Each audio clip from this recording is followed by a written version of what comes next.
સીતારામ, જય શ્રી કૃષ્ણ, હર હર મહાદેવ, જય માતાજી। કેમ છો બધા? મજામાં? તો સ્વાગત છે અમારો આજના નવા બ્લોગમાં।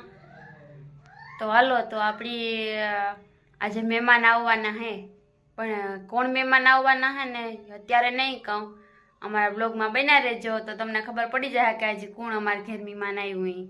હાલો, તો અમારા બ્લોગમાં બન્યા રહેજો। આપણે આજે જમવાની તૈયારી કરવાની છે। અત્યારે વાગ્યા 10। તો હવે આપણે મહેમાન માટે આપણે જમવાનું બનાવવું જોઈએ ને, તો બનાવી લઈએ। બહુ મહેમાન ઇમ્પોર્ટન્ટ મહેમાન છે। હાલો, તો અમારા વિડીયોમાં બન્યા રહેજો, કોણ મહેમાન આવે એ તમે જોજો। હાલો, તો હું આગળ તમને બતાવું।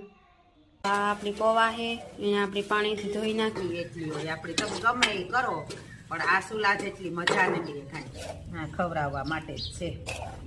હાલો, તો એ વ્લોગમાં આગળ ચારિયા રૂપારા તરે તરે વધારે હલાવવો પડે। આ તો હજી અટાણે સીઝન બહુ ને ગાજર ની તે બહુ લાલ ને જ થયો, પણ કદાચ ને આપણે લાલ કરવો હોય ને